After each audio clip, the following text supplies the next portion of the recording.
So hello everyone, welcome to the channel. और आज हम शुरू करने जा रहे हैं चैप्टर नंबर 6, पेमेंट टाइप्स हम पढ़ेंगे आज बेहतरीन तरीके से। और ये आपके IBPS PO SBI PO के मेंस में ज़रूर देखने को मिलेगा। और इसमें से बहुत सारे इंपॉर्टेंट टर्म्स टॉपिक्स जितने भी होंगे सब कंप्लीट करेंगे।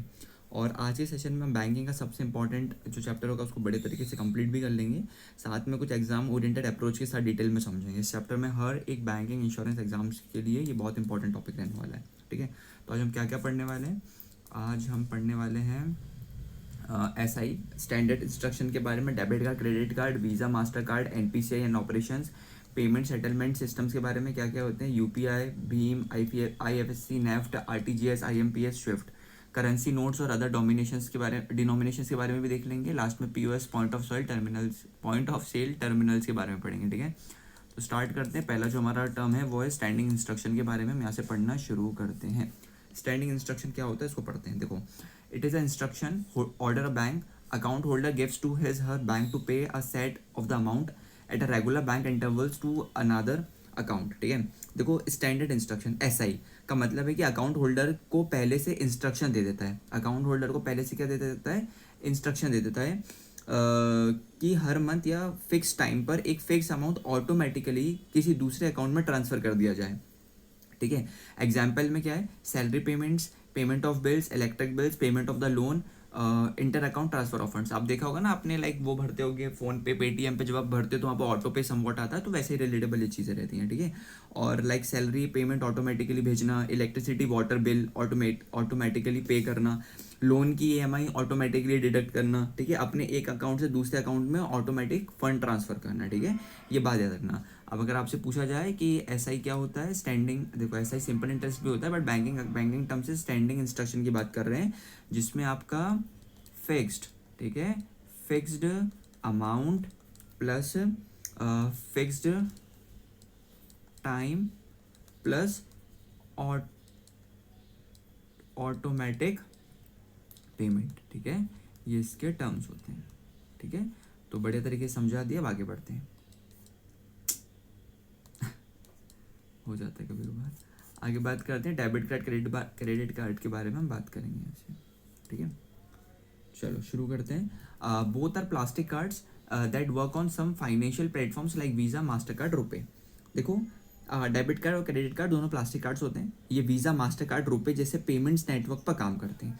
दे are the instruments to facilitate financial transactions without the need for carrying cash. इन कार्ड्स की हेल्प से एक बिना कैश कैरी किए शॉपिंग, मतलब इस कार्ड की हेल्प से आप कैश कैरी ना भी करो, तो ये तो देखो बहुत बेसिक टर्म्स है, बट सब बताता हुआ चलूंगा। शॉपिंग्स, ऑनलाइन पेमेंट्स और ATM ट्रांजेक्शन आप बेहतरीन तरीके से कर सकते हो। Liquidity is assured on a 24/7 basis. Debit card और क्रेडिट कार्ड की हेल्प से 24/7 कभी भी ट्रांजेक्शन या पेमेंट आप कर सकते हो। यहाँ पर क्रेडिट कार्ड और डेबिट कार्ड के टर्म्स दिए, एलिजिबिलिटी क्राइटेरिया दिया है। कलर चेंज कर लेते हैं इसका। ओके, एलिजिबिलिटी क्राइटेरिया है, मैक्सिमम लिमिट है, इंटरेस्ट है, डेब्ट इंस्ट्रूमेंट है और यूटिलाइजेशन समरी है। ठीक है, तो स्टार्ट करें। देखो, पहले डेबिट कार्ड और क्रेडिट कार्ड की एलिजिबिलिटी क्राइटेरिया के बारे में बात करेंगे। तो क्रेडिट कार्ड लेने के लिए बैंक की एलिजिबिलिटी कंडीशंस क्या होती है दोस्तों, ये होती है कि आपको इनकम, क्रेडिट स्कोर, डॉक्यूमेंट्स पूरी करनी पड़ती है। और डेबिट कार्ड का क्या होता है दोस्तों, डेबिट कार्ड में डेबिट कार्ड के लिए अलग से कोई एलिजिबिलिटी नहीं होती है। डेबिट कार्ड के लिए कोई एलिजिबिलिटी नहीं होती। बैंक अकाउंट खुलता है, जैसे ही आपका बैंक अकाउंट खुलेगा तो आप उनसे अपना डेबिट कार्ड मांग सकते हो। ठीक है, ये चीज़ें रहती है। मैक्सिमम लिमिट की बात कर लेते हैं दोस्तों। देखो, मैक्सिमम लिमिट में अपन ये समझते हैं कि लिमिट बैंक आपके क्रेडिट स्कोर, इनकम और क्रेडिट हिस्ट्री के बेसिस पे डिसाइड करेगा। और क्रेडिट कार्ड का, डेबिट कार्ड का क्या रहता है दोस्तों, इसमें लिमिट अपनी सेविंग्स या करेंट अकाउंट के अवेलेबल बैलेंस तक रहती है। अगर आपके पास 50,000 रुपये तो 50,000 तक ही यूज़ कर सकते हो, उसके ऊपर यूज़ नहीं करोगे, वरना लाइक माइनस में रहता है ना अकाउंट, इसलिए फिर आपके पास पैसे नहीं बचेंगे। इंटरेस्ट की बात करते हैं दोस्तों। तो अगर ड्यू डेट, देखो इंटरेस्ट में हम पहले क्रेडिट कार्ड के बारे में बताता हूँ मैं आपको। अगर ड्यू डेट तक पूरा बिल पे नहीं करते तो आउटस्टैंडिंग अमाउंट पर इंटरेस्ट लगता है। अगर टाइम पर फुल पेमेंट कर देते हैं तो इंटरेस्ट नहीं लगता। डेबिट कार्ड से पेमेंट करने पर कोई इंटरेस्ट नहीं लगता, पैसा सीधा आपके अकाउंट से डिडक्ट हो जाता है। ठीक है, ये पूरा टर्म है, इसको पढ़ना, मैंने आपको सिर्फ शॉर्ट में समझा दिया है। डेब्ट इंस्ट्रूमेंट के बारे में बात करते हैं। यहाँ पर लिखा है यस, यहाँ पर लिखा है नो। इसका क्या मतलब है कि डेब्ट इंस्ट्रूमेंट, डेबिट क्रेडिट कार्ड में एक डेब्ट बोरोड मनी इंस्ट्रूमेंट है, और डेबिट कार्ड में इसमें आप सिर्फ पैसा, अपना ही पैसा यूज़ कर सकते हैं। यूटिलाइजेशन समरी की बात करते हैं दोस्तों, मंथली क्रेडिट स्टेटमेंट और मंथली बैंक स्टेटमेंट। तो इसका क्या मतलब हुआ यूटिलाइजेशन समरी में कि हर मंथ क्रेडिट कार्ड स्टेटमेंट मिलता है और डेबिट में ट्रांजैक्शन बैंक अकाउंट स्टेटमेंट में दिखता है, ठीक है। और अगर एक शॉर्ट टर्म में समझो, क्रेडिट कार्ड क्या होता है, borrowers bank money, debit card क्या होता है, यूज योर ओन मनी, ठीक है, बोरोवर का मनी और इसमें खुद का मनी, ठीक है। तो ये था आपका डेबिट कार्ड क्रेडिट कार्ड का डिफरेंस। और इसको अगर समझ में नहीं आया उसके बाद भी तो मुझे बता देना कमेंट सेक्शन में, एक अलग से आपके लिए क्लास इसकी बना देंगे, ठीक है, जिसमें और बेहतरीन तरीके से 4-5 स्लाइड्स में इसको बेहतरीन तरीके से और पढ़ा देंगे, ठीक है। अभी जितना समय है उसके अकॉर्डिंग पढ़ा देते हैं अपन, ठीक है। आगे बात करते हैं। अब हम आ गए वीज़ा और मास्टर कार्ड के बारे में बात। सो सॉरी, ये क्या भूल गया। वीज़ा और मास्टर कार्ड के बारे में बात करते हैं, ठीक है। वीज़ा और मास्टर कार्ड के बारे में आपको बताता हूँ। Okay, Visa international service association and master card are payment processing institutions. इसका क्या मतलब हुआ, वीज़ा और master card payment processing company से है, ये खुद बैंक नहीं होते बल्कि बैंक्स को पेमेंट प्रोसेस करने के लिए नेटवर्क प्रोवाइड करते हैं। जो वीज़ा और मास्टर कार्ड है आपका, वो एक पेमेंट नेटवर्क है, बैंक नहीं है। क्या है, एक पेमेंट नेटवर्क है। जो वीज़ा और मास्टर कार्ड है वो एक पेमेंट नेटवर्क है, ठीक है, वो बैंक नहीं है, ये बात याद रखना दोस्तों। आगे बात करते हैं। And several institution financial institutions use their platform to facilitate services through debit cards and credit cards or for other electronic transactions across the world. इसका क्या मतलब हुआ, दुनिया भर के बैंक्स और फाइनेंशियल इंस्टीट्यूशंस वीज़ा और मास्टर कार्ड के नेटवर्क का यूज़ करके डेबिट कार्ड, क्रेडिट कार्ड और ऑनलाइन पेमेंट्स को प्रोसेस करते हैं। कार्ड बैंक का होता है लेकिन ट्रांजैक्शन वीज़ा या मास्टर कार्ड के नेटवर्क से होता है। Both visa and master card accepted eight several merchant outlets.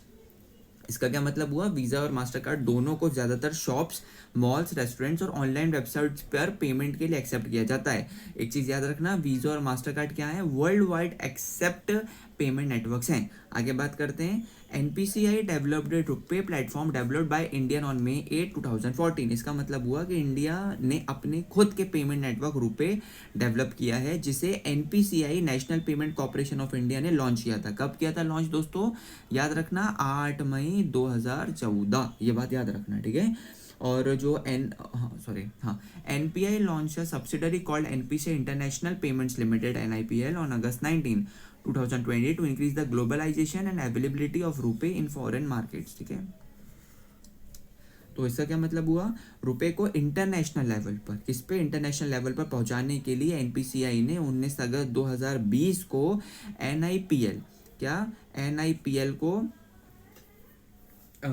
NIPL ने 19 अगस्त को NIPL national international payments limited launch किया।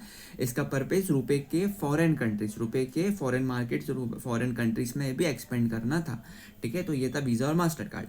अब एक एग्जाम ट्रिक के अकॉर्डिंग कुछ बात कर रहा हूँ, उसको याद करना। वीज़ा क्या है, international payment network, master card international payment network, रुपए इंडिया का ओन पेमेंट नेटवर्क, और रुपए किसके थ्रू डेवलप्ड हुआ है, NPCI, ये बात याद रखना। और लास्ट में NIPL क्या है, रुपए को ग्लोबल बनाने के लिए था। और ये लॉन्च कब हुआ था दोस्तों, ये लॉन्च हुआ था आपका 19 अगस्त 2020। ओके दोस्तों, तो ये था बढ़िया वीज़ा एंड मास्टर कार्ड। आगे बात करते हैं। अब हम देख रहे हैं NPCI और उसके कुछ ऑपरेशंस जो हैं उसके बारे में बात कर लेते हैं। NPCI और अदर ऑपरेशंस के बारे में बात करते हैं। स्टार्ट करेंगे। It is a national payment corporation of India. देखो NPCI का फुल फॉर्म होता है national payment corporation of India. ये इंडिया में डिजिटल पेमेंट्स और रिटेल पेमेंट सिस्टम को मैनेज करने के लिए सबसे इंपॉर्टेंट ऑर्गेनाइजेशन होती है। It is incorporated in December 2008 and the certificate of commencement of business was issued in April 2009। देखो NPCI की एस्टेब्लिशमेंट दिसंबर 2008 में हुई थी और अप्रैल 2009 में ऑफिशियली बिजनेस शुरू करने की परमिशन दी गई थी। एस्टेब्लिश कब हुआ था दोस्तों, दिसंबर 2008 में, और बिजनेस स्टार्ट कब हुआ था, अप्रैल 2009 में। आगे बात करते हैं। The organisation is registered under section 8 of the companies act 2030, has been granted the status of unlisted public company under the companies act 2013। अब इसका क्या मतलब हुआ, हाँ, इसका ये मतलब है कि NPCI के सेक्शन 8 कंपनी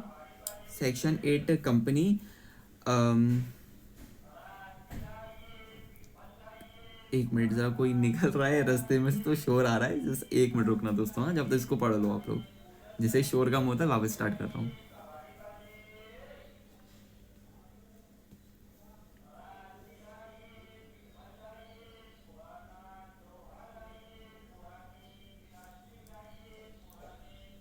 ओके, अब शायद शोर कम है। देखो, अगर आपको आ नहीं रहा हो बट मेरे को आ रहा था इसलिए डिस्टर्बेंस था, इसलिए मैं रुक गया था। तो देखो, NPSCI की स्टैब्लिश 2 दिसंबर 2008 में हुई थी।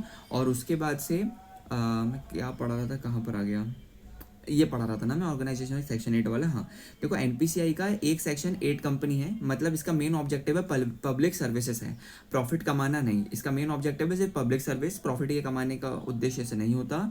ये एक अनलिस्टेड, मैंने आपको बताया ना, एक अनलिस्टेड पब्लिक कंपनी भी है, ये बात याद रखना। आगे बात करते हैं। देखो, थोड़ा सा गैप हो गया था but I am so sorry for that. आगे बात करते हैं। अब आगे बात कर रहे हैं ऑथोराइज कैपिटल की, जिसमें वो आपको ज़रा सा डिस्टर्बेंस आता है और थोड़ा सा प्रॉब्लम हो जाता है। ऑथोराइज कैपिटल 3 बिलियन का है, पेड अप कैपिटल 1 बिलियन का है at the time of its corporation in 2008 to 2009। इस बारे में याद रखना। करेंट पेड अप कैपिटल कब से, एज मार्च 31 2025 तक paid capital has increase to approximately 1.4 billion. देखो, इसको बताता हूँ मैं। 31 मार्च 2025 के अकॉर्डिंग NPCI की पेड अप कैपिटल लगभग 1.4 बिलियन, मतलब रुपीस 140 करोड़ हो चुकी थी। 1.4 बिलियन का मतलब होता है 140 करोड़ हो चुकी थी, ये बात याद रखना। तो करंट पेड अप कैपिटल किसकी इतनी, इसकी करंट पेड अप कैपिटल है NPCI की 1.4 billion, it means rupees 140 crore, ठीक है। अब यहाँ पे कुछ प्रोडक्ट्स ऑफ NPCI है दोस्तों, इसको आप देखते हुए चलो। पहला हमारा आता है नेशनल फाइनेंशियल स्विच, NFC, मतलब ATM नेटवर्क को कनेक्ट करता है और ATM ट्रांजैक्शंस को प्रोसेस करता है। इसके बाद आता है ऑटोमेटेड क्लियरिंग सर्विस। इसका ये मतलब होता है कि सैलरी, पेंशन, EMI और सब्सिडी जैसे बल्क पेमेंट्स के लिए यूज़ होता है। बात करते हैं इमीडिएट पेमेंट सर्विस के बारे में। ये 24/7 इंस्टेंट मनी ट्रांसफर सर्विस देता है।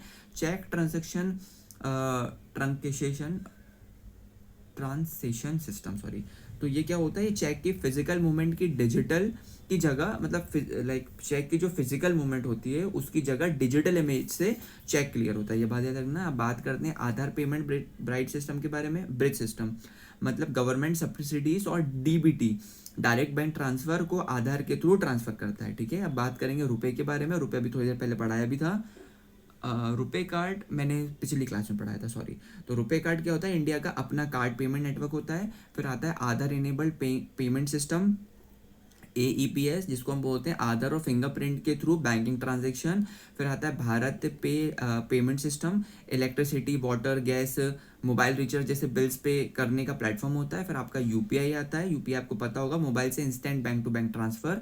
फिर आता है नेशनल कॉमन मोबिलिटी कार्ड, जो मेट्रो बस हो गया आपका, है ना, मेट्रो बस हो गया। फिर शॉपिंग के लिए वन कार्ड वन नेशन पे ये टर्म रहता है, किस पे रहता है, वन कार्ड वन नेशन, ठीक है। और उसके बाद आगे बात करते हैं इमीडिएट पेमेंट सर्विसेज के बारे में, IMPS के बारे में। ये लिस्ट में दोबारा लिखा है, लेकिन जो ये कॉन्सेप्ट होता है ना वो यही होता है, ठीक है, IMPS के बारे में। और आगे बात करते हैं डिजिटल रुपी के बारे में। ये RBI की सेंट्रल बैंक डिजिटल करेंसी होती है। भीम के बारे में बात करते हैं, तो भीम का फुल फॉर्म आपको पता होगा, और आपको नहीं पता तो मैं कमेंट सेक्शन में आप मुझे बताओगे इस बार। तो भीम का क्या रहता है, भीम मतलब NPCI का UPI बेस्ड पेमेंट ऐप होता है। भारत QR, ये भी QR कोड स्कैन करके पेमेंट करने की फैसिलिटी देता है, ठीक है। तो ये इसके प्रोडक्ट्स ऑफ NPCI थे टोटल, ठीक है। अब आगे बात करते हैं। अब हम बात करेंगे पेमेंट्स एंड सेटलमेंट सिस्टम के बारे में, ठीक है। और एक काम करते हैं, पहले इसका छोटा सा रिवीजन कर लेते हैं, ठीक है। इसको ध्यान से देखना दोस्तों, ठीक है। इसी का पूरा रिवीजन करवा देता हूँ मैं, ठीक है। जो मैं बोल रहा हूँ उसको ध्यान से सुनना। NFC क्या होता है दोस्तों, ATM। ACH NACH किसके लिए होता है, बल्क पेमेंट के लिए। IMPS किसके लिए होता है, ये मतलब यहाँ से चल रहा है ना। IMPS किसके लिए होता है, इंस्टेंट ट्रांसफ़र के लिए। आपका CTS होता है चेक क्लियरिंग के लिए। APBS आपका होता है आधार सब्सिडी के लिए। रुपए आपका किसके लिए होता है, इंडियन कार्ड। AEPS आपका होता है आधार बैंकिंग। BBPS होता है आपका बिल पेमेंट। बिल पेमेंट जो मैं बता चुका हूँ आपको, जिसमें आपका बिल वगैरह ये रहता है, मतलब आपका इलेक्ट्रिसिटी बिल, फ़ोन बिल, ये सब रहता है। फिर UPI आपका किस काम के लिए होता है दोस्तों, इंस्टेंट मोबाइल पेमेंट के लिए। NCMC का मैंने आपको बताया, it's one card one nation. और आगे बात करते हैं डिजिटल रुपी क्या होता है दोस्तों, आरबीआई के रिलेटेबल है। भीम क्या है, यूपीआई एक ऐप है, और भारत क्यूआर भी उसी का क्यूआर पेमेंट ऐप है, ठीक है। और एनपीसीआई के प्रोडक्ट्स है, ये एनपीसीआई के सारे क्या हैं दोस्तों, ये एनपीसीआई के सारे प्रोडक्ट्स हैं। ये बैंकिंग एग्जाम्स में हर साल 2-3 क्वेश्चंस ना इससे पूछे जाते हैं, ठीक है। इसलिए इन सभी प्रोडक्ट्स का फुल फॉर्म और उसके यूजेस याद रखना बहुत ज़्यादा ज़रूरी होता है। फुल फॉर्म जैसे एईपीएस का फुल फॉर्म, बीपीएस का, यूपीआई का, ये पूछता है एग्जाम में, ठीक है। अब आगे बात करते हैं। ओके, अब हम पेमेंट्स एंड सेटलमेंट सिस्टम्स के बारे में बात करते हैं। ओके, तो स्टार्ट करते हैं। Unified payment interface UPI is a instant payment system developed by the national payments corporation of India NPCI and RBI regulated entity in 2016। तो देखो, यूपीआई का फुल फॉर्म होता है यूनिफाइड पेमेंट इंटरफेस, ये बात याद रखना। ये एक इंस्टेंट पेमेंट सिस्टम है जिसे एनपीसीआई ने 2016 में, कब, 2016 में डेवलप किया था। एनपीसीआई आरबीआई का रेगुलेशन के अंडर काम करता है, ठीक है। UPI is build over the IMPS infrastructure allows you to instantly transfer money between any two parties bank account. इसका क्या मतलब हुआ, यूपीआई आईएमपीएस टेक्नोलॉजी के ऊपर बना हुआ है। इसकी मदद से आप 24/7 24 घंटे सातों दिन किसी भी बैंक अकाउंट में तुरंत पैसे ट्रांसफर कर सकते हैं, ठीक है। आगे बात करते हैं। A virtual payment address VPA is a unique identifier that you can use to send and receive money on UPI. देखो, लाइक यूपीआई का full form virtual payment address होता है, ये एक यूनिक यूपीआई आईडी होती है। जैसे अगर मेरी यूपीआई आईडी अगर मैं बताऊंगा तो देखो होगा तो नहीं, आप लोग पेमेंट उस पर डालोगे, बट एक एग्जांपल दे रहा हूँ। कोई भी एक पर्टिकुलर नेम, जैसे शिवम है, तो शिवम @UPI, या फिर कोई भी एक नंबर 9752 समवॉट ऐसा करके @OK एक्सिस डाल सकते हो, जिसके थ्रू बिना अकाउंट नंबर या आईएफएससी डेट पैसा भेजा जाता है। और आपके जो पेमेंट होता है, आपका जो फ़ोन पे वगैरह होता है ना, उसमें भी आपका नंबर रहता है। जैसे नंबर है 789 समवॉट नंबर लिखा है पूरा, उसके बाद से @YBL। तो जो भी आपका नंबर होता है रजिस्टर्ड, उसको लिखोगे, साथ में @YBL लगाओगे, तो भी आपकी पेमेंट आसानी से पहुंच जाती है, ठीक है। तो एक क्विक रिवीजन याद रखना, यूपीआई का फुल फॉर्म क्या होता है दोस्तों, यूनिफाइड पेमेंट इंटरफेस। डेवलप किसने करा था, एनपीसीआई ने। लॉन्च कब हुआ, 2016 में। किसके बेस्ड है ये, बेस्ड ऑन किस पे बेस्ड है ये, आईएमपीएस पे बेस्ड है। ये आईएमपीएस मैंने बताया था ना, ये आईएमपीएस, ठीक है। आगे बात करते हैं, वर्क्स कब करता है, 24/7 वर्क करता है दोस्तों, 24 घंटे सातों दिन, 24/7 इसकी सर्विसेज है। इंस्टेंट मनी ट्रांसफर रहता है ये। वीपीए का फुल फॉर्म होता है virtual payment address UPI ID, जो अभी मैंने बताया था ना आपको, @YBL करके, वो ये होता है, ठीक है। चलो बढ़िया, अब आगे बात करते हैं। अब हम बात करेंगे भीम के बारे में। BHIM, ये सब पेमेंट इंटरफेस सेटलमेंट सिस्टम्स के टर्म है। अभी यूपीआई पढ़ा दिया, BHIM पढ़ाते हैं, भीम। ओके, तो यहाँ से शुरू करते हैं। भीम का फुल फॉर्म क्या होता है, भारत इंटरफेस मनी, ठीक है। अब ये ओके, पहले इसको लगता है पूरा ही पढ़ा देता हूँ मैं आपको। ओके, ये पूरा पढ़ो, फिर मैं आपको पढ़ा देता हूँ एक बार में। भारत इंटरफेस फॉर मनी भीम is a payment app that facilitate simple and quick transaction using the unified payment interface UPI. It allows you to make direct paying bank payments and any bank account on UPI with the help of UPI ID and PIN. In other case, you can scan a QR code with the Bheem app to transfer money. देखो, इसको ध्यान से सुनो, ठीक है। भीम का full form बता दिया, ये एनपीसीआई द्वारा डेवलप किया गया यूपीआई बेस्ड पेमेंट ऐप है। इसकी मदद से आप आसानी से तुरंत पैसे भेज और रिसीव कर सकते हो। उसके बाद से भीम ऐप में यूपीआई आईडी और यूपीआई पिन की हेल्प से आप सीधा किसी भी बैंक अकाउंट में इंस्टेंट पेमेंट कर सकते हो। किसी भी बैंक अकाउंट का आपको आईएफएससी कोड या बैंक डिटेल्स की ज़रूरत नहीं होती है। और लास्ट में बोल रहा था कि भीम ऐप से आप क्यूआर कोड स्कैन करके भी तुरंत पेमेंट कर सकते हैं। आजकल शॉपिंग और मर्चेंट्स पर भी इस तरह के पेमेंट होते हैं, दुकान पे भी होते हैं। आप पेमेंट करना स्कैन के थ्रू कर सकते हो, ये आपको पता ही होगा, बट बताना ज़रूरी था तो बता दिया। आगे बात करते हैं। अब हम आईएफएससी कोड के बारे में बात करते हैं दोस्तों। आईएफएससी कोड क्या होता है,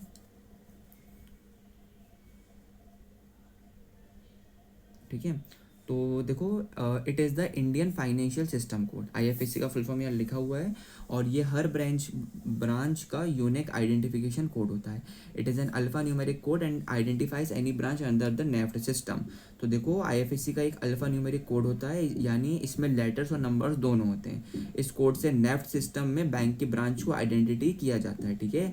अल्फा का मतलब क्या होता है, लेटर्स, और न्यूमेरिक का मतलब होता है नंबर्स। ये बात याद रखना, अल्फा का मीन्स क्या होता है, लेटर्स, और न्यूमेरिक का मतलब होता है आपका नंबर्स, ठीक है। जैसे अगर मैं आपको बताऊं मेरा आईएफएससी कोड क्या है, नहीं यार वो बताना सही बात नहीं है, बट समवॉट देखो इसमें कुछ लेटर्स होते हैं जैसे EFC, ठीक है ये है, फिर इसमें करके कुछ नंबर्स ऐसे होते हैं, ये आपका IFSC कोड कहलाता है, ठीक है।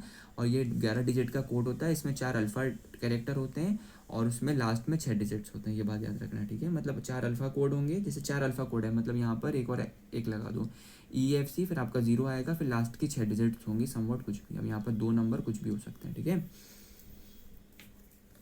आगे बात करते हैं। और the last 4 character represent the bank name first, okay ठीक है। First digit buffer, the last digit represent the bank branch.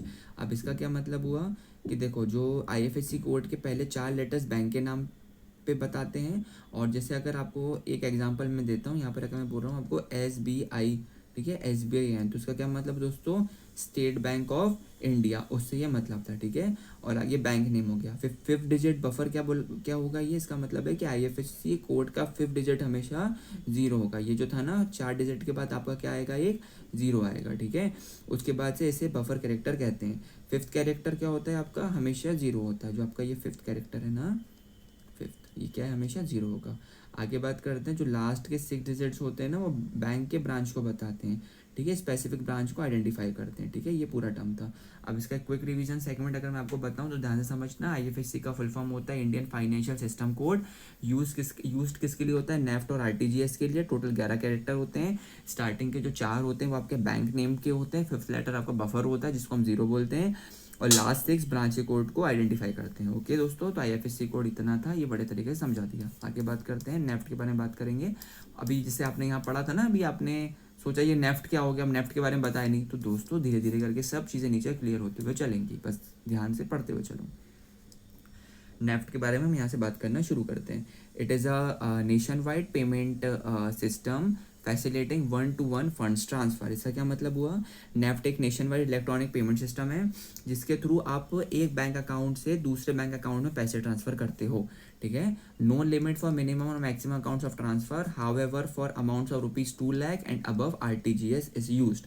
इसका मतलब क्या हुआ, नेफ्ट में मिनिमम और मैक्सिमम अमाउंट की कोई फिक्स लिमिट नहीं होती, लेकिन जनरली 2 लाख या उससे ज़्यादा अमाउंट के लिए RTGS को प्रेफर किया जाता है, ठीक है। It works on the system of STP, straight through processing. देखो नेफ्ट STP सिस्टम पर काम करता है। इसमें ट्रांजैक्शन ऑटोमेटिकली प्रोसेस होता है बिना मैनुअल इंटरवेंशन के, ठीक है। आगे बात करते हैं।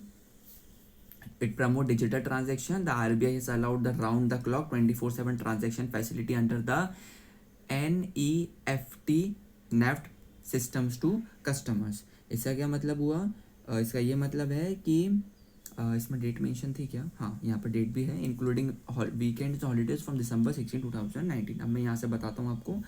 देखो इसका ये मतलब है कि 16 दिसंबर 2019 से RBI ने नेफ्ट को 24/7 कर दिया गया था। क्या कर दिया गया था, 24/7 कर दिया गया था। उसके बाद आप वीकेंड पे हॉलीडेज में भी नेफ्ट से पैसा निकाल सकते थे, ठीक है। NEFT operates 48 hours and hours early basis, no charge for NEFT transaction as per RBI latest guidelines. इसका क्या मतलब हुआ, इसका ये मतलब है कि नेफ्ट में ट्रांजेक्शन हर 30 मिनट में प्रोसेस होता है। इसमें एक दिन में 48 आवर्ली बैचेस चलते हैं, ठीक है। अब 48 बैचेस का मतलब क्या हुआ, 24 आवर्स मल्टीप्लाई बाय 2। और लास्ट में जो लिखा था ना, no charge for NEFT transaction as per RBI guidelines, तो देखो RBI के लेटेस्ट गाइडलाइंस के अकॉर्डिंग ऑनलाइन नेफ्ट ट्रांजेक्शन पर बैंक कोई चार्ज नहीं लेता है, ठीक है। तो डिजिटल बैंकिंग को बढ़ाने के लिए तो बैंक आपसे कोई भी चार्ज नहीं लेता। क्विक रिवीजन के लिए अगर मैं आपको कुछ पॉइंट बताऊं तो नेफ्ट का फुल फॉर्म क्या होता है दोस्तों, national electronic funds transfer, 1-to-1 fund transfer होता है ये। STP बताया मैंने, स्ट्रेट थ्रू प्रोसेसिंग। 24/7 सर्विस कब से चालू हुई थी, 16 दिसंबर 2019 से। 48 घंटे का ये पूरा सिस्टम रहता है। ऑनलाइन नेफ्ट में कोई भी चार्जेस नहीं लगते हैं, ओके। आप ही का पैसा है, आप ही काम कर रहे हो, डिजिटल सिस्टम को बढ़ा रहे हो, तो बैंक आपसे पैसा चार्ज नहीं करेगी। Got it. अब बात करते हैं RTGS कोड के बारे में। RTGS कोड क्या है, तो first of all RTGS real time gross settlement RTGS refers to a fund transfer system that allows for a instantaneous transfer of money and और सिक्योरिटीज। तो देखो RTGS का फुल फॉर्म यहाँ पर लिखा ही हुआ है। इसके थ्रू पैसा रियल टाइम और रियल टाइम में तुरंत ट्रांसफ़र हो जाता है, या मेनली लार्ज वैल्यू ट्रांजेक्शन्स के लिए होता है, ठीक है, तो ये बात याद रखना। उसके बाद से R T G S is the continuous process of setting payments on an individual order basis without netting debits with credit across the books of a central bank. देखो आर में हर ट्रांजेक्शन अलग अलग इंडिविजुअल बेसिस पे process होता है, इसमें transactions को combine नहीं किया जाता। R is now okay okay sorry, थोड़ा ज़्यादा कुछ मैंने गलत तो हाँ okay. Real time gross settlement are use for large value transaction is now available round the clock 24/7 365 from December 2020। इसका क्या मतलब हुआ दोस्तों, देखो दिसंबर 2020 से आर ने 24 घंटे 7 दिन 365 दिन अवेलेबल रहेगा पूरे साल भर। अब आप किसी भी दिन और किसी भी टाइम आर से पैसा ट्रांसफ़र करवा सकते हो, ठीक है। ये कब से लागू था दोस्तों, दिसंबर 2020 से 24/7 365 डेज वाली सिस्टम, ठीक है। आगे बात करते हैं। इसके बाद बोल रहा है कि earlier R was available for the customers from 7 AM to 6 PM on all working days of the week except the second and fourth Saturday of every month, ठीक है। इसका क्या मतलब है, इसका ये मतलब है पहले आर सिर्फ 7 बजे से 6 बजे तक वर्किंग डेज में अवेलेबल था, अब ये रेस्ट्रिक्शन हटा दी गई है, ठीक है। और उसके बाद से यहाँ पर लिखा हुआ है इसमें वर्किंग डेज कौन कौन से हैं, ये एक्सेप्ट द सेकंड, चौथा और फोर्थ, मतलब सेकंड और फोर्थ सैटरडे हर महीने का स्किप होता है, इस दिन थोड़ा सा मतलब इस दिन होता ही नहीं है, ठीक है। मिनिमम लिमिट कितनी रखी है दोस्तों, 2 लाख, और मैक्सिमम लिमिट पे कोई बैरियर नहीं है, ठीक है। मतलब अब मिनिमम ट्रांसफ़र अमाउंट 2 लाख होता है, मैक्सिमम ट्रांसफ़र की कोई लिमिट नहीं है। अब आर का फुल फॉर्म क्या होता है ये आप कमेंट सेक्शन में बताना, वैसे ऊपर दिखा ही हुआ है बट आपका रिवीजन हो जाएगा, ठीक है। और ये मतलब 2020 दिसंबर से 24 घंटे 7 दिन 365 दिन, मतलब एक साल प्रॉपर हर समय ये अवेलेबल रहता है। मैक्सिमम लिमिट कितनी थी दोस्तों, 2 लाख, मिनिमम लिमिट 2 लाख थी, और मैक्सिमम लिमिट का कोई बैरियर नहीं था। ओके ग्रेट, आगे बात करते हैं। अब हम बात करेंगे IMPS की। देखो दोस्तों थोड़ी सी क्लास और है, जल्दी जल्दी पढ़ा देता हूँ, मैं मानता हूँ टाइम ज़्यादा लग रहा है बट क्या कर सकते हैं यार, ये चैप्टर रहते ही बड़े हैं। आगे बात करते हैं IMPS के बारे में बात करेंगे। IMPS stands for immediate payment service in Indian banking system terminologies. देखो IMPS का फुल फॉर्म होता है इमीडिएट पेमेंट सर्विस होता है, ये इंडिया का एक इंस्टेंट फंड ट्रांसफर सिस्टम होता है। The major features of IMPS is that is available at all times for usage 24/7। इसका क्या मतलब हुआ, IMPS की सबसे बड़ी खासियत है कि 24/7 अवेलेबल रहता है, 24 घंटे 7 दिन, आप कभी भी किसी भी दिन पैसा ट्रांसफ़र कर सकते हैं। It transfer funds instantly and is a great banking platform in case of emergencies. इसका ये मतलब हुआ कि IMPS से पैसा तुरंत ट्रांसफ़र होता है, इसलिए इमरजेंसी के टाइम ये बहुत यूजफुल पेमेंट सिस्टम होता है। The transaction charges of this platform are also very nominal and the transfer limit also considerable, approximately ₹5 lakhs per day. अब इसका क्या मतलब हुआ दोस्तों, देखो IMPS में ट्रांजेक्शन चार्जेस बहुत कम होते हैं, इसके थ्रू लगभग 5 लाख रुपए पर डे तक बैंक फंड ट्रांसफ़र किया जा सकता है। बैंक के रूल्स के हिसाब से लिमिट अलग हो सकती है, बैंक जो भी होगी उसकी लिमिट अलग होगी। इसकी लिमिट 5 लाख है तो किसी की कम हो सकती है, किसी की ज़्यादा हो सकती है, अप्रॉक्सीमेटली 5 लाख बताया गया है। आगे बात करते हैं। Moreover IMPS is available on mobile to which makes it super convenient. इसका क्या मतलब हुआ, IMPS को मोबाइल बैंकिंग ऐप से भी यूज़ किया जाता है, इसलिए घर बैठे ही आसानी से फंड ट्रांसफ़र आसानी से कर सकते हो, ठीक है। ये था IMPS का पूरा टर्म, इसका रिवीजन कराना ज़रूरी नहीं है, वैसे बहुत इजी था ये। आगे बात करते हैं। ओके अब हम स्विफ्ट कोड पे आ गए, ये आई गेस तो लास्ट है, पेमेंट्स एंड सेटलमेंट सिस्टम्स का लास्ट है, ठीक है। बात करते हैं फटाक से स्विफ्ट कोड के बारे में। ओके स्विफ्ट कोड स्टार्ट करते हैं दोस्तों। Swift code stands for society for world wide inter bank financial telecommunication. तो देखो ये एक इंटरनेशनल लेवल पर बैंक्स के बीच सिक्योर फाइनेंशिंग मैसेजेस भेजने का नेटवर्क है। Swift code is a standard format of bank identifier code. Swift code एक बैंक आइडेंटिफायर कोड होता है जो हर बैंक को इंटरनेशनल लेवल पर आइडेंटिफाई करता है। This code is use particularly for interbank transfer of money between banks and majority of forex related messages are sent to correspondent banks abroad with the help of the swift code। अब इसका क्या मतलब हुआ, इसका ये मतलब है कि जो इंटरनेशनल लेवल पर आइडेंटिफाई करता है, साथ में जो स्विफ्ट कोड होता है वो एक देश से एक देश के बैंक से दूसरे देश के बैंक में मनी ट्रांसफ़र और फॉरेक्स का क्या है, फॉरेक्स एक्सचेंज ट्रांजेक्शन्स के लिए किया जाता है। अब आप पूछोगे फोरेक्स क्या होता है, देखो जो पहली क्लास पढ़ाई है ना, जो सेकंड थर्ड क्लास में, उसमें फोरेक्स अच्छे तरीके से एक्सप्लेन किया है। अब आगे बात करते हैं। Swift code consist of 8 to 11 characters, when the code is 8 digit it refers to the primary code. ठीक है, जिसमें यहाँ पर लिखा हुआ है, अब मैं आपको बताता हूँ। स्विफ्ट कोड 8 से 11 कैरेक्टर का होता है। अगर 8 कैरेक्टर होते हैं तो बैंक के हेड ऑफिस को रिप्रेजेंट करते हैं, और 11 कैरेक्टर है तो लास्ट के 3 कैरेक्टर ब्रांच को शो करते हैं। ठीक है, अब एक चीज़ याद रखना, 8 कैरेक्टर किसको बता रहे हैं दोस्तों, 8 कैरेक्टर बता रहे हैं आपके हेड ऑफिस को। ठीक है, और लास्ट 11 जो डिजिट होते हैं उसमें से हेड ऑफिस को बता रहे हैं, साथ में लास्ट के जो 3 डिजिट्स होते हैं वो किसको बता रहे हैं, ब्रांच को बता रहे हैं। ठीक है दोस्तों, ये बात याद, लास्ट के 3 डिजिट। यहाँ पर कुछ टर्म्स दिए, ये पढ़ लेते हैं। 4 digit bank code, 2 digit country code, 2 digit location code, 3 digit branch code. ठीक है, अब इसको मैं आपको समझाता हूँ कि जो 4 डिजिट है स्विफ्ट कोड के पहले 4 कैरेक्टर बैंक के नाम पे बताते हैं, लास्ट अगले 2 कैरेक्टर कंट्री को रिप्रेजेंट करते हैं, उसके बाद जो 2 होते हैं वो लोकेशन को बताते हैं, और उसके बाद से जो लास्ट के 3 होते हैं वो कैरेक्टर ब्रांच कोड के होते हैं। तो ये कोड 11 कैरेक्टर्स के होते हैं। ठीक है, अब एक चीज़ याद रखना कि जो 4 डिजिट होते हैं बैंक कोड का, 2 कंट्री का, 2 लोकेशन का, और लास्ट का 4 जो लास्ट के 3 होते हैं वो बैंक के लिए होते हैं, और ये you can say optional sort of रहता है। ठीक है, आगे बात करते हैं। On November 14, 2019 India, China, Russia have partnered together to explore an alternative to swift payment mechanism in order to smoothen the trade and countries that face American cessation. Swift का full form ये पूरा लिखा हुआ है। अब देखो इसका क्या मतलब है दोस्तों, इसका ये मतलब है कि 14 नवंबर 2019 को इंडिया, चाइना और रशिया ने स्विफ्ट को अल्टरनेटिव पेमेंट सिस्टम पर मिलकर काम करने की बात की, ताकि सेंसेशंस वाले कंट्रीज़ के साथ ट्रेड आसान हो सके। ठीक है, और उसके बाद से India has a highly developed and widely use domestic system called the UPI.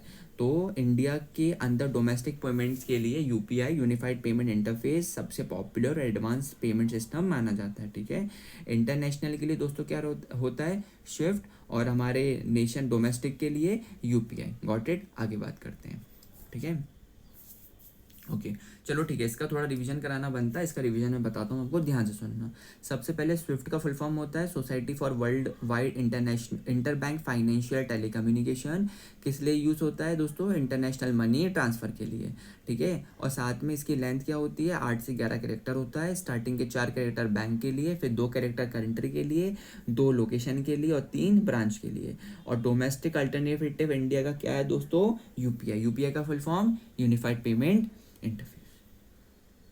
Okay बढ़िया, अब आगे चलते। अब आगे देखो यहाँ पर क्या है, करेंसी नोट एंड डायमेंशंस लिखा हुआ है। ये स्टार्टिंग में कलर चेंज कर लेता हूँ तो आपको आसानी से समझ में आएगा। ओके देखो, सबसे पहले करेंसी का नोट बताया है, उसका डायमेंशन बताया है, फिर उसका कलर क्या होता है, फिर मोटिव एक इमेज बताई है। 10 रुपये का नोट, 20 का, 50 का, 100 का, 200 का, 500 का, सबके डायमेंशंस हैं, सबके कलर्स हैं, और सबका एक इमेज सॉर्ट ऑफ है। ठीक है, 100 रुपये का क्या है, रानी की वाइफ, और 200 के नोट में सांची स्तूपा देखा होगा आपने, 500 के नोट में रेड फोर्ट देखा होगा, एलोरा केव देखा होगा जो महाराष्ट्र का है, सन टेम्पल देखा होगा जो उड़ीसा का होगा। ठीक है, तो ये सारी चीज़ें करेंसी नोट्स हैं, उनके डायमेंशंस हैं। एग्जाम्स में ज़रूर पूछा जा सकता है कि 20 रुपये नोट का डायमेंशन क्या है, तो ये बहुत ज़्यादा इंपॉर्टेंट है। ठीक है दोस्तों, इसका स्क्रीनशॉट ले लेना। एक दिन में ये आप नहीं पढ़ सकते, ये बिल्कुल सच बात है, लेकिन डे बाय डे रिवीजन करते रहना तो बढ़िया रहेगा, क्योंकि पैसे तो आपके हाथ में डेली आते रहते होंगे, कहीं इसका कुछ, कहीं इसका खर्चा, कहीं उसका खर्चा, तो उसके अकॉर्डिंग आपको चीज़ें समझ में आ जाएगी। आगे बात करते हैं।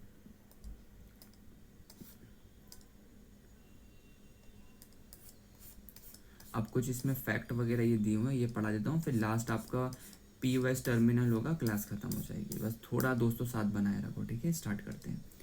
ओके, तो सिंबल ऑफ साइन यहाँ पर कुछ लिखे हुए हैं, जैसे symbol of sign of Indian rupee, Devanagari letter, ये साइन होता है ना, रुपी RA ये होता है। ठीक है, तो इंडिया रुपी का सिंबल रुपीज़ है, जो ये हमने यहाँ पर ये रुपी वाला सिंबल बनाया है, और ये Devanagari letter RA।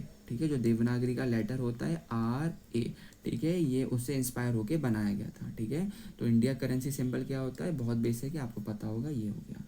The rupee sign was adopted in 2010, Indian rupee का ऑफिशियल सिंबल 2010 में अडॉप्ट किया था। It was designed by Uday Kumar Dharmalingam, okay. तो ये किसने सिंबल डिज़ाइन किया था, उदय कुमार धर्नालिंगम, ओके। आगे बात करते हैं, आगे हम बात करेंगे security printing and minting corporation of India SPMCIL के बारे में। तो ये कह रहा है कि इंडिया में करेंसी नोट्स, बैंक नोट्स और कम मेमोरेटिव कॉइन्स की प्रिंटिंग और माइनिंग का काम करते हैं, ठीक है। उसके बाद से SPMCIL is a statutory body that works under the जुडिक्शन of the ministry of finance, government of India. ये मिनिस्ट्री ऑफ फाइनेंस और गवर्नमेंट ऑफ इंडिया के अंदर काम करता है। कौन, SPMCIL, फुल फॉर्म तो पता ही है ना आपको, security printing and minting corporation of India. ये SPIM कब एस्टेब्लिश है दोस्तों, 13 जनवरी 2006 में। इसके हेडक्वार्टर्स कहाँ हैं दोस्तों, न्यू दिल्ली में, ये बात याद रखना। अब आगे चलते हैं, आगे आपको यहाँ पर देखने को मिल रहा होगा द सिक्योरिटी, हाँ, तो यहाँ पर क्या बता रहा है, the security printing and minting corporation of India comprise 9 units, 4 mints, 4 presses, 1 paper mill, ठीक है। इसको ध्यान से देख लेना, इसका स्क्रीनशॉट लेके रख लेना, ठीक है। ये 4 मिंट्स कहाँ लोकेटेड है, मुंबई में, कोलकाता में, हैदराबाद में और नोएडा में, ठीक है। और आगे इसमें बात करते हैं, आगे आपको इसमें और क्या बता रहा है, like the 4 security presses are located in Hyderabad. जो ये 4 मिंट्स हैं वो कहाँ पर लोकेटेड है, यहाँ पे। फिर 4 सिक्योरिटी प्रेसेस कहाँ लोकेटेड है, हैदराबाद, देवास। और 2 लोकेटेड लास्ट की कहाँ है, नासिक में। 2 बात बची हुई कहाँ है, नासिक में। फिर जो 1 पेपर मिल है वो कहाँ है, होशंगाबाद, मध्य प्रदेश में, जो होशंगाबाद पड़ता है वहाँ पे। लास्ट में आपको क्या बोल रहा है, the coins are issued by circulating through reserve bank of in terms section 38 of the RBI act. इसका ये मतलब है कि कॉइन्स की मिंटिंग SPMCIL करता है, लेकिन पब्लिक सर्कुलेशन में कॉइन सिर्फ RBI इशू करता है। जो आपका RBI होता है वो कॉइन्स इशू करता है RBI एक्ट के सेक्शन 38 के अकॉर्डिंग, ठीक है। अगर आपसे पूछता है जो RBI कॉइन्स इशू करता है वो किस एक्ट अकॉर्डिंग होता है, तो आप बोलो कि सेक्शन 38, ओके। अब आगे चलते हैं, बस थोड़ा सा बचा है दोस्तों, ख़त्म ही होने वाली क्लास। लास्ट में जो हमारा टॉपिक ही बचा हुआ है उसको पढ़ लेते हैं। POS terminal, point of sale terminals के बारे में हम यहाँ से पढ़ना शुरू करेंगे, ठीक है। It is a terminal at a store where customers make purchases using a debit card, credit card और प्रीपेड कार्ड। देखो, POS टर्मिनल एक मशीन होती है जो जहाँ पे शॉप्स, मॉल्स, स्टोर्स में लाइक लगी होती हैं। इस हेल्प से कस्टमर डेबिट कार्ड और क्रेडिट कार्ड या प्रीपेड कार्ड से पेमेंट करता है, ये बात याद रखना। The card needs to be swiped and the data embedded in the card is electronically validated and gets authorize if it in the order. इसका क्या मतलब हुआ, कस्टमर कार्ड को स्वाइप, इंसर्ट या टैप करता है, उसके बाद कार्ड की इन्फॉर्मेशन इलेक्ट्रॉनिकली वेरीफाई होती है। अगर आप कुछ सही होता है तो पेमेंट अप्रूव हो जाता है। It is the payment gateway of the merchant acquire. इसका क्या मतलब हुआ कि POS टर्मिनल मर्चेंट और बैंक के बीच पेमेंट प्रोसेस करने का गेटवे होता है। इसके थ्रू पेमेंट सेफली कंप्लीट होता है। आगे बात करते हैं, the merchant establishment is required to hold an operative account with the acquire bank to avail of this service. इसका ये मतलब होता है कि जो आपका ये POS सर्विस है, POS मशीन यूज़ करने के लिए शॉप ओनर मर्चेंट का एक्वायर बैंक में एक एक्टिव बैंक अकाउंट, ये लिखा है ना, एक्वायर बैंक में एक एक्टिव बैंक अकाउंट होना ज़रूरी है, ठीक है। लास्ट में लिखा है POS terminals are a good source of non interest incomes for banks. इसका ये मतलब है कि बैंक्स का POS ट्रांजेक्शन्स पर सर्विस चार्जेस और मर्चेंट फीस नहीं होती, इसलिए POS बैंक्स के लिए नॉन इंटरेस्ट इनकम एक बहुत इंपॉर्टेंट सोर्स होता है, ओके दोस्तों। अब याद रखना, POS का फुल फॉर्म होता है पॉइंट ऑफ सेल टर्मिनल्स। ये यूज्ड कहाँ होता है दोस्तों, शॉप्स, मॉल्स और स्टोर्स में। कार्ड्स कौन कौन से सपोर्ट होते हैं, डेबिट कार्ड, क्रेडिट कार्ड और प्रीपेड, ओके। पेमेंट कैसे प्रोसेस होती है, आपने तो देखो कार्ड यूज़ करा ही होगा तो पेमेंट आपको पता होगा कि आप स्वाइप करोगे तो फिर वो जो एक उसमें चिप वगैरह होती है उसको स्कैन वेरीफाई करता है, अप्रूवल होता है। फिर मर्चेंट नीड्स क्या होती है इसमें, एक्वायर बैंक अकाउंट, एक आपका अच्छा खासा बैंक अकाउंट में एक्वायर होना चाहिए और एक अच्छा खासा आपका सर्विस है, फिर आप उसकी यूज़ कर सकते हो, ठीक है। और बेनिफिट टू बैंक में क्या क्या समझेंगे हम इसमें कि ये क्या है, नॉन इंटरेस्ट इनकम, ठीक है। मतलब बैंक्स ट्रांजेक्शन पर सर्विस चार्जेस और मर्चेंट फीस मिलती है, इसलिए पीओएस बैंक्स के लिए नॉन इंटरेस्ट इनकम का एक इम्पॉर्टेंट सोर्स है।